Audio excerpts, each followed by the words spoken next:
Welcome to 2021 and to this episode of Local Matters. We're starting the new year with confidence, safety, and empowerment. That's the tagline for Impact Boston, an awesome organization that offers classes in self-defense for all ages, identities, orientations, and abilities. Julie invited Impact staff Adriana Lee and Mike Perry to talk about the importance of managing our stress response in a crisis and how Impact is managing its own. Julie? Welcome, Adriana Lee and Mike Perry from Impact. It's so nice to have you here today. Can you tell me about the mission of Impact Boston and how it all got started? Who'd like to field that one? I'll start. I've been with the organization since, I want to say, February of 1991. It's a different organization today than it was back then. Back then it was called Model Mugging. Going further back, I believe, and I've heard different stories about the origins, it was like 70s. The program, for whatever reason, there was a group of martial artists who decided to come up with a program that would focus just on the self-defense needs of women. So not like martial artists, but like just everyday women. And the ideas around that was to make it more practical in the sense of like the types of danger concerns, like the way someone might attack someone versus like the way it would happen in a sporting event or in the dojo. Also, they wanted to do it in a way that was team taught. Like, so basically you'd have one person who was the coach and you'd have the other person who would act out the model mugger. He was modeling mugging behavior, I guess. Was terms a little misleading. I thought it was, yes, models can't make money all the time, but sometimes you can mug people to, make up for the times you're not actually modeling. So the first, when they started coming up with the class, they would have the mock assailants attack in a certain way, and the woman would go through the movements. And then as time went on, they said, hey, we should put on some gear so they can actually hit us full force, see how it goes. And it was at that point they realized, hey, they should do that from the beginning of the classes and have the armor the whole time. And as time went on, an engineer came along and developed really good armor, armor that like the instructors wearing the armor can take full like knees or elbows to the head or to the groin. And so the way the model would go is the coach would be there with the student on the mat the whole time. They got stuck or needed some guidance, and the mock assailant would mock through not just the actual physical part of attack, but maybe the vocalization, the stuff leading up to it. So they also found as time went on, sometimes just an assailant's voice could be enough to paralyze somebody, or maybe set them off where they're going physical before it would actually be self-defense. As time went on, back then, and even when I came on, it was like the goal was you're focusing on that specific population, and mostly during the actual physical altercation. So the measure of whether a student was getting what they showed up for was they could knock out a single unarmed assailant. There wasn't much about prevention, and there wasn't much about what you do in the immediate aftermath. As time went on, we expanded on that, and we started to open up more populations. By the time I got there, they did have a men's class. We ran some workshops. And then as we went, through the 90s and early 2000s, we started reaching out to other populations. And we started to really get more involved in things that lead up to a situation that may turn violent in the first place and how to prevent that. Adriana, do you have anything you'd like to speak to that end of it? Yeah, I can sort of talk about, I've been with Impact as an instructor and a program coordinator for about almost 4 years now. And from where it's sort of started as an organization to where I'm seeing it really expand, like Mike said, is verbal and physical skills that all are designed to prevent violence, to prevent abuse, or stop something from happening, as well as giving students different tools to think about in the act of self-defense leading up to it, as well as what to do afterwards, getting support and taking care of yourself after a situation. So what I found fascinating when I went on your website and really scrubbed through it, and like Mike said, what started as just self-defense has really come full circle, because self-defense isn't one act. I mean, you have courses about assertiveness and boundary setting. You have de-escalation, how to communicate with someone who's not treating you well. All those things that lead up to a point of impact, which obviously is what you want to avoid. Is that correct? You want to avoid having to have any kind of altercation one-on-one. Oh, absolutely. In fact, if you looked at self-defense and broke it into self-protection, you could say there's like 3 phases: before, during, and then after the event. And if you're really good in the first phase, you'll never see the other 2 phases. And the other 2 phases is where all the aftermath, where all the damage happens. So it's just like defensive driving. It's so much better to see what's going on, recognize someone who's swerving, and then not get in the accident, as opposed to knowing you have an airbag and going, hey, I'm all set, and driving around like this, you know? Right, no, exactly. And I loved how you just put that. So before the pandemic hit, you clearly had most of these courses in person, correct? Yes. And now you've had to adjust some of them to being online. How do you differentiate what can go online and what really has to be in person, and how do you deal with that in the circumstances we're in now? Yeah, we've actually been pretty lucky. In the beginning stages of COVID, when we were sort of looking out, into the future and thinking about what can we teach, what's optimal to teach online, what are we missing? Because Impact is still involved with role play and experiential learning and being in person, we actually found that we were able to adapt almost all of the skills we teach online. So we focus primarily on verbal skills and those preventative measures and preventative critical thinking skills as our first line of self-defense and safety, especially when it comes to our self-advocacy programs that outlines most of our work. So really what we noticed that was missing was the experience of, like Mike said, getting to practice full force strikes and hitting a suited assailant. But what we found is that students can still practice skills in the air with a coach and with instructors practicing the skills on Zoom in our own environments. So what we did was we worked with safety measures in COVID at a distance to film videos of different scenarios and different self-defense situations. So in all of our classes, we showed those videos to give a little bit more in-person context. And then we walk through the steps through discussions, students get to ask questions, and then they practice those skills, whether it's how to hold your body in a confident, strong stance, how to use your words in a self-defense situation, and even a lot of the physical skills that we teach, practicing in the air and sort of getting the mechanics in a class. So we've been very lucky that we can teach the majority of our classes online and have been doing so since COVID has started.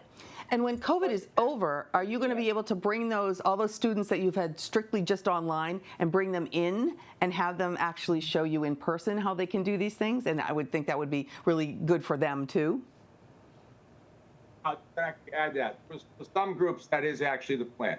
So by the time we would show up and just do it, because you can't replace that experience. Some groups or some folks, maybe not. Yeah, one of the benefits of doing stuff online is it made maybe these classes more palatable. There's more people are at different levels in terms of like how invested they are, And for some people, doing a Zoom class is doable. Maybe showing up to a class isn't. And then there's also regional problems. I mean, one of the benefits of Zoom, you can teach anyone on the planet if they can get a connection. Right. You're kind of stuck to the people who can make it to your class.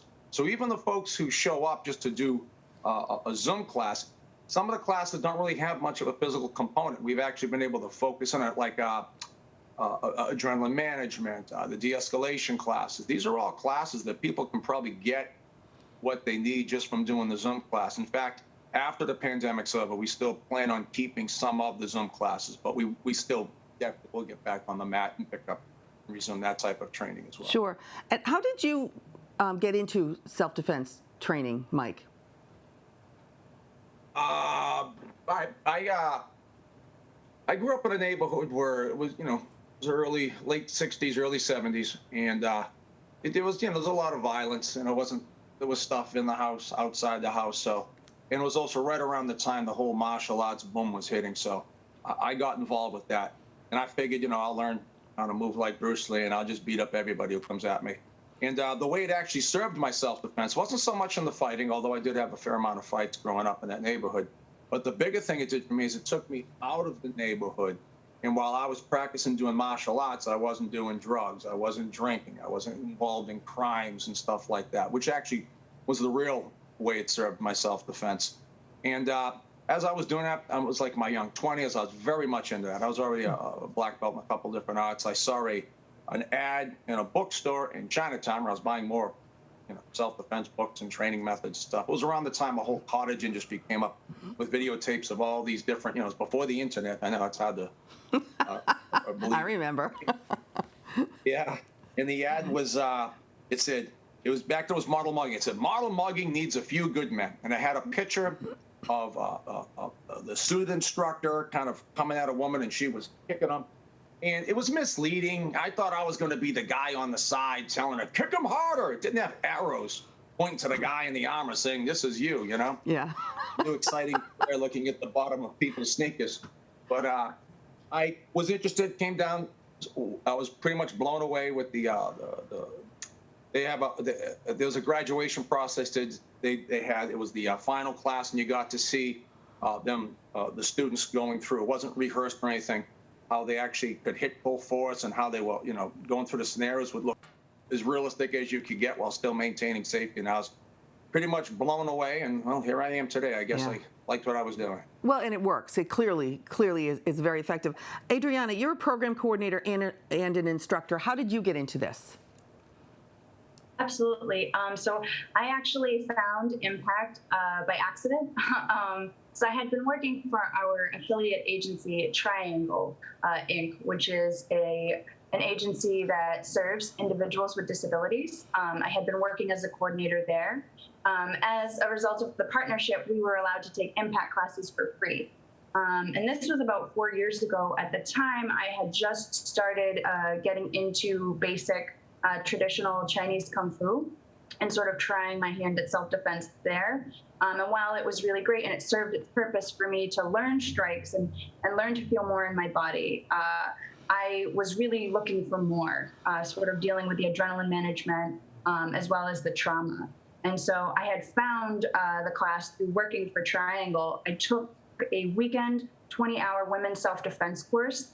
And honestly, that's sort of what caused me to fall in love with Impact.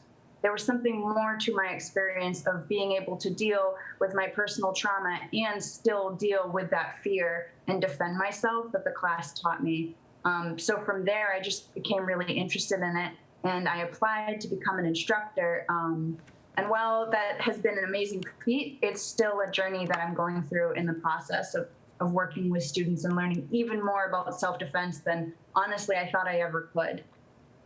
That's wonderful. And overall, what I found just so fascinating about this whole program is exactly what Mike said. It's the before, during, and after, the triad, and how as many preventative measures should be taken as possible so that you never go from the before to the during. I mean, so you stay in the before and you don't get to the during and to the after. We could probably talk for hours about this, but I'm going to have to cut it short. I know that your organization aims to protect people from being in a bad situation, but you also help people that have been in and are in abusive relationships right now and how to deal with that. Because of the pandemic, that is clearly skyrocketed, unfortunately, in our society. What have you seen, and how have you dealt with that? So absolutely, we've definitely seen an increase, not just in the news, but through the organizations that we work with and the statistics that we already know, especially about gender-based violence, but also for all genders and sort of all situations, how COVID has created a sense of exclusion from our normal activities and from society and from a lot of our support networks. And so what we've noticed is that even more students than normal were reaching out to us looking for ways to get help or support themselves. As Impact self-defense instructors, because we don't, as an organization, offer our own therapy or emergency services, we work with a number of organizations that offer those daily.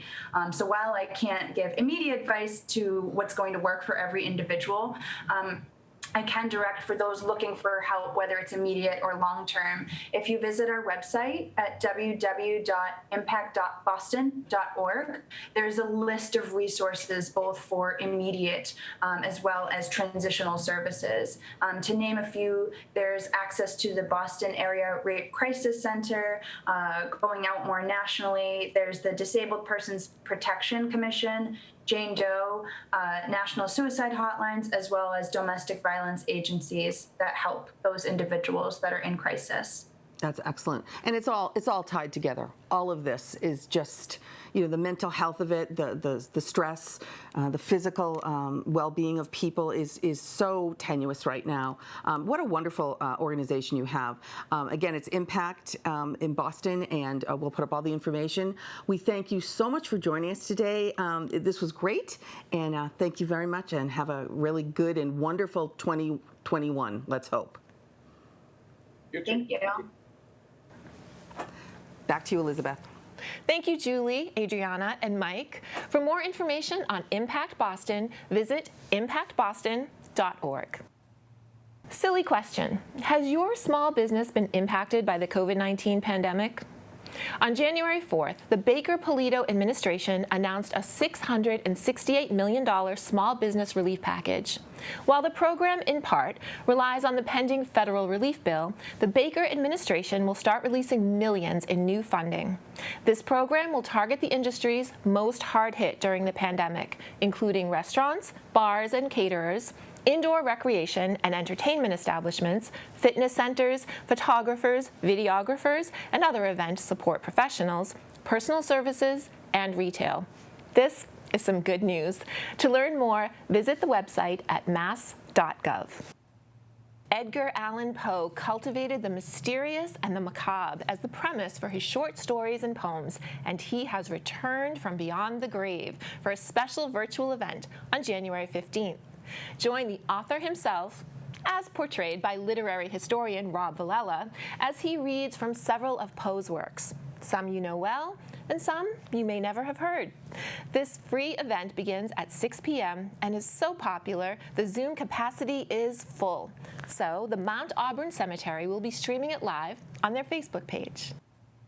Where we hoped we would be when it comes to coronavirus is not where we are yet, which means that we all need to hunker down with more stay-at-home time because of winter and a potential surge.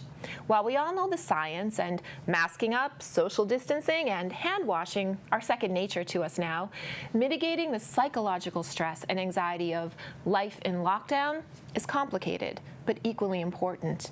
On January 11th from 11 a.m. to noon, join the Duxbury Senior Center via Zoom for Surviving the Coronavirus, Creating Your Psychological First Aid Kit. Presenter Henry Quinlan will offer strategies and steps you can take to maintain psychological equilibrium. Visit duxburyseniorcenter.org to sign up. The Museum of Bad Art is a local institution celebrating the labor of artists whose efforts aren't recognized in other venues or platforms. Their mission is to bring the worst of art to the widest of audiences.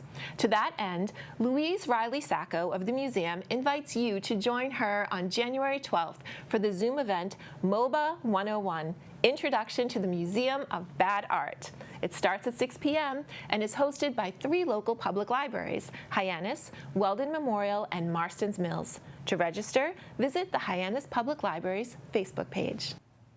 For a documentary the local scene is producing about how COVID has differently affected people in our community, we've been interviewing folks from all walks of life. This next piece is an interview with a Plymouth native and artist who works under the name Theo Dora Earthwurms. Here's Theo's story.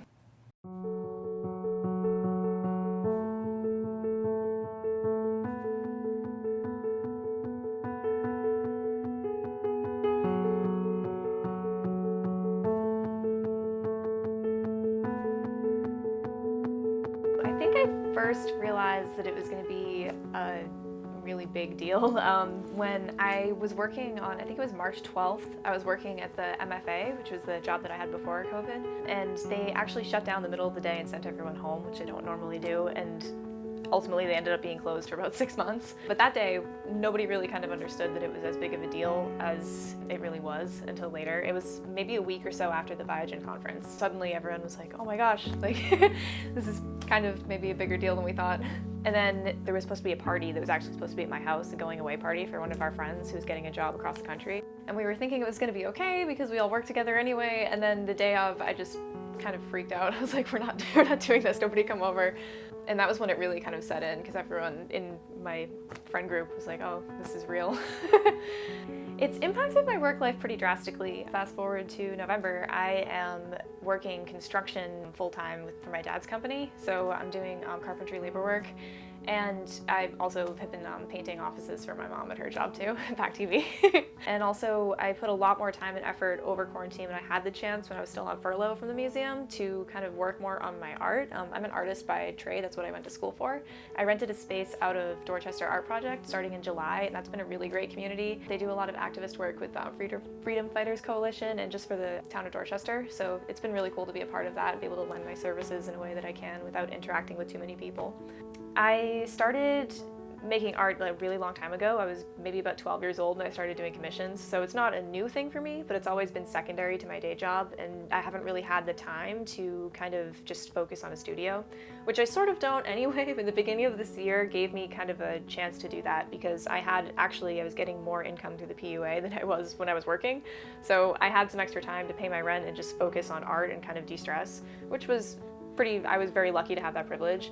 I left art school about a year and a half ago now, and since then I've kind of just been focusing on working and developing my relationships with other people and kind of just figuring out where I stood from doing that. So it was nice to kind of re-immerse myself in like text and literature and a whole bunch of different stuff that I wouldn't have been able to do otherwise. So that's been really exciting, and I'm trying to carry that through. That's part of the reason why I'm doing construction now, is because I like that flexibility of schedule, so I can spend 3 days a week in my studio and 4 days working. So with carpentry, I first took it on because my dad needed someone to work for him, and I needed a new job because I'd just gotten laid off from the museum. So that was kind of a really quick thing that happened right when the PUA ran out. And I didn't know that I would like it as much as I do, honestly. It turned out to be really fun, and it was really similar in a lot of ways to some stuff that I already do in my studio. And it's not so much a creative thing as like a teamwork thing, but I still really enjoy it. Starting doing labor work was a big change. So now 4 days a week for like 12 hours, basically, I'm either outside or working with my hands, which is really cool. Art making isn't really as physically active as carpentry, honestly, so that's been a really big shift because for me that was being in my studio was the most hands-on I got with things most time. But for the most part, I've just been making my own work, spending a lot of time in my studio. I started a collaborative project with my good friend Brian Huntress, and one of them was a quarantine-based project of mailing artwork back and forth to each other, and then each of us would take a turn. We'd send a sheet over, one person would take it and then edit it and send it back, and we just kept sending the same 10 pages back and forth. So that we're turning actually into a book that we're going to be self-publishing pretty soon, because now it's a collection of about 90 images, because quarantine lasted longer than we expected. I think back to the things that used to stress me out and the things that I did do or didn't do before COVID, and it seems almost ridiculous, which is really funny, but something that used to happen for me is I would get overworked and overwhelmed, and I wouldn't want to spend time with my friends on the weekends, or I'd decide to stay in. And there were a lot of events that I skipped because I was feeling like tired or anxious, which is fine to a degree, but now I'm thinking I wish I had done more and pushed myself further. So I've really been trying to apply myself to things based on the fact that they are a passion instead of maybe them having monetary value or like there being some other reason besides my own interest that I'm doing them. It's been really different in my personal life. I guess as far as socializing, I spend a lot of my time texting my friends and FaceTime calls, which I never did before, but now that's the norm. It's been something to adapt to, but it's also been nice to take some time for focusing on myself and kind of slowing things down a little bit. There are some people that I stayed really close with and I didn't really know if that was going to be something, and it's awesome because I feel like a lot of those are lifelong friendships. Now everybody's gone through this big experience together, that to still be in touch every single day is really important. And there are some people that I used to see all the time that I just don't see as often now, which makes sense. I mean, everybody's kind of paring down and things are just stressful, and sometimes, especially living in the city, if you don't have a vehicle, I live over in Somerville and Winter Hill, that's not super accessible for someone that maybe lives in Alston or wherever. Something that I really had to reevaluate and kind of come to a different sense of understanding is how people interact, and having more patience with maybe somebody not replying as fast or not wanting to see me in person is one thing. But just kind of being more empathetic with my relationships with friends in a way that maybe in the past I wouldn't have been as attuned to. I think a lot of my friendships that have stayed pretty solid have stayed that way because of both parties trying really hard to understand the fact that we're in kind of a generally traumatic time for a lot of people, and that it's stressful and you have to kind of have understanding for people's mental health boundaries, because I think that sort of intention wasn't something that I really put towards casual friendships before, and now there kind of is no such thing as casual. As soon as you meet somebody, you know that they're going through this. The best thing that's come out of it is that I've gotten a lot closer to the people that I'm close with, which is nice. I've been in quarantine with one of my brothers this whole time, so I've gotten a lot closer with him, which has been cool. I ended up meeting my partner, have made a lot of art together, so that's pretty nice. That happened during quarantine, actually, over the internet, so that was funny. The thing that I think was the biggest deal was just actually putting time and energy into it as if it were any other relationship, and really talking on the phone too, because it's hard when somebody's on the other side of a screen to really kind of empathize with that person or get to know them in the sense of like the nuance of how they talk or anything like that. So to build an emotional connection, I feel like for me personally, hearing people's voices and seeing their faces is really important. If I hadn't taken the time to get to know myself a little better or put time into those interests or relationships, life maybe would have been too busy otherwise for them to have come to fruition the way that they did. Something that I feel more strongly about, I already believed this before the pandemic, but seeing it in action over the summer and in recent months has been incredible, is just the importance of mutual aid and being interactive with your community, more so than just knowing your neighbor, but also being there to support them. I've been seeing things pop up all over, either through Dorchester Art Project, which is an awesome nonprofit I'm part of, and even just in my own community, in my own neighborhood in Winter Hill. Things like community fridges, community gardens, people like the neighborhood app, people checking up on each other, making sure people are okay, driving people to the grocery store, that kind of thing. In my opinion, more than any kind of government aid we've seen in the last few months has been what really held everybody together and kept people afloat that maybe wouldn't have been otherwise. And I just think that's a really important thing to reflect on, especially now where I feel like another part of this is that people are getting so separated because of most of our contact being through the internet and just being kind of isolated. Having that sense of community is a really powerful thing. So I think it's pretty beautiful to watch, and I have a lot more faith in that than I did before. Thank you, Theo. To see Theodora's work, check out her Instagram profile at username Earthwurms, spelled with a U.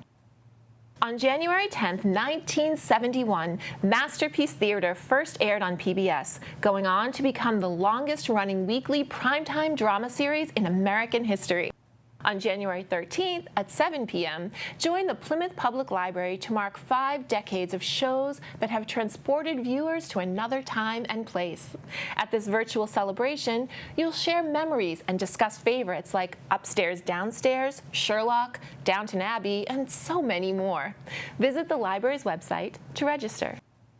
Heavy times call for ways to lighten up, and the Pembroke Public Library is offering the best medicine in its 3-session workshop, Read Using Your Funny Bone, humorous, whimsy, and a bit of satire.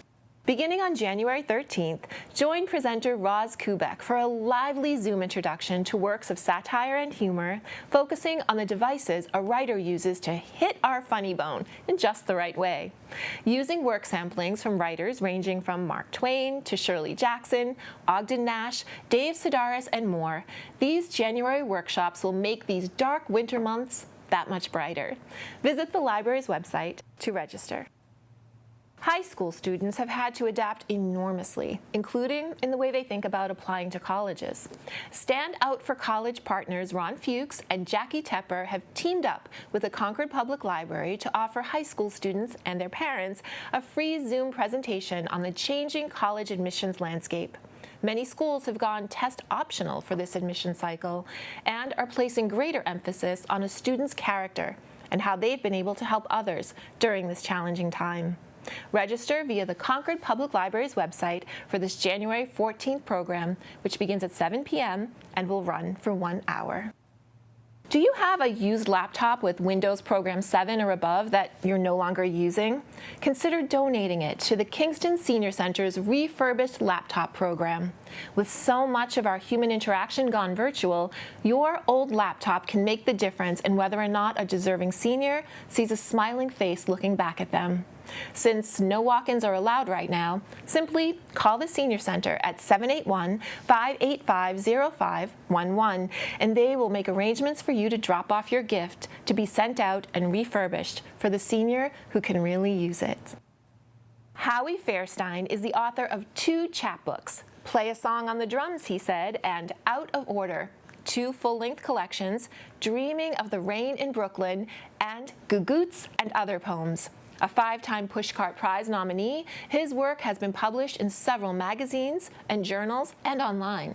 Since retiring as an adjunct English professor, Howie volunteers as a citizenship mentor at the Center for New Americans and is co-poetry editor of Cutthroat, a journal of the arts. This is his original work. Hi, my name is Howie Fairstein. I'm going to read you a couple of poems. This first one is called Monarch. It's going to be in my newest book coming out in a couple of months. Monarch.